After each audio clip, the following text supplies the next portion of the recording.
नमस्कार, स्वागत है साहित्यिक झरोखा चैनल पर। हम कर रहे हैं जयसी द्वारा रचित पद्मावत में नागमती संदेश खंड। इसमें हमने जाना कि नागमती के जो पति हैं राजा रतन सेन, वो सिंहल द्वीप चले जाते हैं और नागमती पक्षी के माध्यम से उन्हें संदेश भेजती है। एक पक्षी जो उनका संदेश ले जाने के लिए तैयार हो जाता है, वो सिंहल द्वीप पहुंचकर समुद्र के किनारे एक वृक्ष पर बैठ जाता है। और संजोग ये रहता है कि राजा रतन सेन जो वहाँ पर शिकार कर रहे थे, वो शिकार खेलते खेलते उसी वृक्ष के नीचे जाकर बैठ जाते हैं और वो पक्षी से वार्तालाप होती है। तो आइए देखते हैं कि उस वार्तालाप का क्या परिणाम निकलता है। रतन सेन बन करत अहेरा, कीने ओही तरवर तर फेरा, शीतल विरछी समुद्र कै तीरा, अति उतंग ओछा गंभीरा। इन पंक्तियों में कवि क्या कहते हैं कि रतन सेन, जो राजा रतन सेन है, वो वन में क्या कर रहे हैं? अहेरा यानी शिकार करने के लिए आए हुए हैं।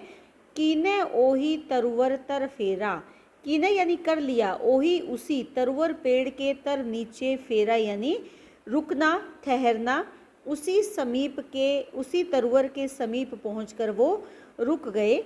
शीतल वृक्ष समुद्र के तीरा, और वो कैसा है? शीतल, शीतल यानी ठंडा या शीतलता देने वाला, वृक्ष यानी वृक्ष कहाँ पर है? समुद्र के किनारे, तीरा यानी किनारे पर, कि वो वृक्ष अत्यंत विशाल है, शीतलता देने वाला है और समुद्र के किनारे है। अति उतंग ओछा गंभीरा, वो बहुत अधिक, अति यानी बहुत ज़्यादा, उतंग ऊंचा है और उसकी छां कैसी है? गंभीर है, गहरी है या सघन है, अर्थात बहुत बड़ा वृक्ष है, बहुत गहरा वृक्ष है, उसकी छाया बहुत ज़्यादा गहरी है, सघन है। तुरे बांधी के बैठू अकेला, तुरे अर्थात घोड़ा, जिस घोड़े पर राजा रतन सेन चढ़कर आया था शिकार करने के लिए, उस घोड़े को बांध कर बैठ गया अकेला। कहाँ पर? उसी वृक्ष के नीचे। औरू जो साथ करे सब खेला, और जो उसके साथ थे वो कर रहे थे, क्या कर रहे थे? खेला कर रहे थे, अर्थात शिकार कर रहे थे, जो उसके साथ संगी साथी आए हुए थे। देखे सी फरी जो तरवर शाखा, और उसने क्या किया? देखा, क्या देखा? फरी सी, फैली हुई सी जो शाखाएं थी, किसकी? तरवर की, पेड़ की, उन शाखाओं को, उन टहनियों को उसने देखा। बैठी सुनही पाखी के भाखा, और कौन से? जहाँ पर बैठे हुए, सुनही सुनाई दे रही थी, पाखी पक्षियों की, भाखा यानी भाषा, कि उसने ऊपर फैली हुई शाखाओं को देखा जिन पर बैठे हुए पक्षियों की जो बातें हैं या जो भाषा है, वो भाखा है, वो सुनने लगा। उनमें ओही विहंगम आहा, और उन पक्षियों में मैं यानी मैं, ओही वही, विहंगम पक्षी भी बैठा था। कौन सा? जिसे नागमती ने भेजा था। नागमती जासो दुख कहा, जासो यानी जिससे, अपने दुख के बारे में कहा था। किसने कहा था? नागमती ने, यानी वो पक्षी भी वहाँ उसी शाखा पर बैठा था जिसको नागमती ने अपने दुख के बारे में, अपने वियोग के बारे में बताया था। पूछी सभी विहंगम नामा, अहो मीत काहे तुम श्यामा, और सभी पूछने लगे, सभी विहंगम पक्षी उससे पूछने लगे, नव आगंतुक जो पक्षी था, कि हे मित्र, अहो मीत, हे मित्र, काहे तुम श्यामा, कि तुम श्याम रंग के क्यों हो गए हो? प्रश्न करते हैं, तुम काले क्यों हो गए हो? श्याम रंग के क्यों हो गए हो? कैसी मीत मासक दुई भये, जम्बू दीप तहाँ हम गए। तो वो क्या कहता है कि सुनो मित्रों, कैसी मीत, कहने लगा किसको? मीत, मित्रों को। मासक, मासक यानी महीने, दुई भय कि 2 महीने पहले हुए हैं या 2 महीने पहले की बात है। जम्बू द्वीप तहाँ हम गए, कि मैं कहाँ गया था? जम्बू नामक द्वीप पर मैं गया था। वहाँ पर नगर एक हम देखा, गढ़ चितौर ओहिनाऊ, कि हमने जम्बू द्वीप, जो जम्बू द्वीप था, वहाँ जाने के बाद मैंने वहाँ उस द्वीप पर एक नगर देखा। उस नगर में क्या था? एक गढ़ था जिसका नाम क्या था? चित्तौड़, कि वहाँ जो गढ़ बना हुआ था, नगर बना हुआ था, वो चित्तौड़ नामक नगर था। सो दुख कहूँ कहाँ लगी, हम दाधे ते ही ठाऊँ, और उन्हीं दुखों का, सो दुख यानी उन्हीं दुखों का, कहों कहाँ लगी, उनका क्या वर्णन करूं। हम दाधे, दाधे यानी जला दिया है, मैं उसी के कारण तेही ठाऊं, उसी दुख के कारण मैं काला पड़ गया हूँ, या उसी दुख ने मुझे जला दिया है। और केवल मैं ही नहीं, हम यानी जो वहाँ पर रहने वाले पक्षी थे, सभी पक्षी कैसे हो गए हैं, काले पड़ गए हैं। किसके कारण? नागमती के दुख के कारण हम सभी पक्षी उसकी विरह अग्नि के कारण काले पड़ गए हैं। तो यहाँ पर कवि ने रतन सेन पक्षियों की भाषा समझने में सक्षम है, इस दृश्य को यहाँ दिखाया है, इस बात को प्रकट किया है। इसके साथ ही देखें तो उस पक्षी ने चित्तौड़ की दशा के वर्णन को बहुत ही प्रभावशाली ढंग से बताया है कि कहाँ है, जम्बू द्वीप पर एक नगर है जिसका नाम क्या है, चित्तौड़ है, और वहाँ सभी पक्षी विरह के कारण, जो नागमती है उसके विरह के कारण जल रहे हैं। तो यहाँ पर बहुत ही प्रभावशाली तरीके से ये वर्णन किया गया है। इसमें अनुप्रास अलंकार की बात करें तो जैसे तरुवर तर, तरुवर यानी पेड़ के नीचे, यहाँ पर जो शब्द आया है तरुवर तर, यहाँ कौन सा अलंकार आ रहा है, यहाँ पर अनुप्रास अलंकार है। इसके साथ साथ अगर हम यहाँ शब्दों को ढूंढने का प्रयास करें तो कहों कहाँ में अनुप्रास अलंकार आ रहा है। इसके साथ साथ कवि ने प्राचीन समय में जो भारत में अलग अलग नाम थे उसमें से एक जम्बू द्वीप का जो वर्णन यहाँ किया है, ये भी प्राचीन काल से प्रभावित है। पक्षियों का मानवीकरण किया गया कि पक्षी आपस में बातें कर रहे हैं। भाषा की अगर बात करें तो अवधि भाषा है, अभिधा शब्द शक्ति का प्रयोग है, और संपूर्ण पद में देखें तो प्रसाद गुण है। प्रथम 7 पंक्तियाँ चौपाई और अंतिम 2 पंक्तियाँ दोहा छंद में है। आगे पक्षी अपने मित्रों को क्या बताता है, जो अन्य पक्षी मित्र उसके बैठे हैं उनको बताता है।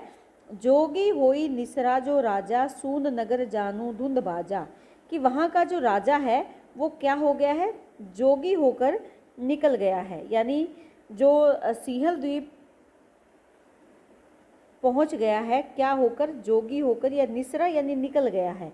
तो यहाँ पर वो बता रहे हैं कि जो चित्तौड़गढ़ का राजा है वो जोगी बनकर वहाँ से निकल गया है, और उसके निकलने के कारण सून नगर, चित्तौड़गढ़ जो नगर है वो क्या हो गया, सूना हो गया है। और ऐसे जान पड़ता है जैसे धुंध बाजा, जैसे चारों ओर अंधकार छा गया हो। उत्प्रेक्षा अलंकार है, ध्यान दें यहाँ पर कि जैसे चारों ओर अंधकार छा गया हो, ऐसा सूना, ऐसा वीराना वहाँ पर हो गया है। नागमती है ताकरी रानी, ताकरी यानी उसकी, किसकी, राजा रतन सेन की जो रानी है वो कौन है, रानी नागमती है। जरी विरह भय कोयली बानी, और वो क्या कर रही है, विरह के कारण जल रही है। जरी विरह है, भय यानी हो गई है, क्या हो गई है, कोयली यानी कोयले के समान बन गई है, कोयले के समान उसका वर्ण हो गया है, वो जलकर काली हो गई है। अब लगी जरी होई है भय छारा, कहीं न जाई विरह के झारा। क्या कहना चाहते हैं कि अब लग यानी अब तक तो जरी जलकर हो गई है, छारा यानी राख, कि जब मैं वहाँ से निकला था तो विरह अग्नि से व्याकुल थी, वो विरह से व्याकुल थी या विरह अग्नि में जल रही थी, और अब तक तो वो राख बन चुकी होगी। कहीं न जाए विरह के झारा, झारा यानी लपट, कहा नहीं जा सकता, इतनी विरह अग्नि की लपटों में वो जल रही है, उन लपटों का वर्णन नहीं किया जा सकता है। हिया फाट जब ही कूकी, कूकने का मतलब क्या है, विलाप करना, रोना। जब वो रोती है नागमती तो दूसरे का हृदय फट जाता है, जो उसको सुनता है। जब वो कूकती है, जब वो चीखती है, विरह में व्याकुल होती है, तो सुनने वाले का हृदय फट जाता है। कहने से तात्पर्य क्या है कि उसका दुख दूसरे को भी व्याकुल कर देता है। परे आंसू होई होई सब लूकी, और उसकी आँखों से गिरने वाले जो आंसू है वो होई होई सब लूकी, कहने का तात्पर्य क्या है कि वो सब लपट बनकर निकलते हैं। उसकी आंखों से गिरने वाले जो आंसू है वो लपट बनकर ही, लूकी यानी लपट बनकर ही निकलते हैं। आंसू वैसे देखा जाए तो पानी है, लेकिन यहाँ विपरीत दिखाया गया है, अग्नि के रूप में उसके आंसू है जो विरह के कारण है। चहुखंड छिटकी परी वह आगी, और उसके आंसू रूपी जो आग है वो चहुखंड, चारों खंडों में, चारों दिशाओं में छिटकी परी, छिटक कर गिर रही है, फैल चुकी है, वो जो उसके आंसुओं की आग है।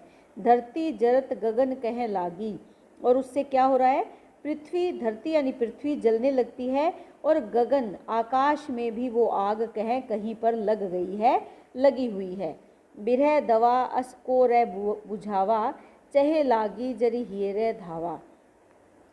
तो वो क्या कहती है कि विरह दवा क्या बताना चाहती है? दवा यानी दवा जो विरह की दावाग्नि है, असकोरे बुझावा, इसे कौन बुझा सकता है। चहे लागी जरी हिय धावा, कि जो उसके हृदय से जो अग्नि जल रही है या उसके हृदय से जो अग्नि उत्पन्न हो रही है, विरह की व्याकुल अग्नि जल रही है, उसे बुझाने के लिए कौन आएगा। हो पुनि तहाँ डहा दह दब लागा, तन भा श्याम जीव लय भागा। हो से तात्पर्य मैं, पुनि मैं भी वहीं पर, तहाँ यानी वहीं पर, डहा दब लागा कि मैं भी वहाँ पर जल गया।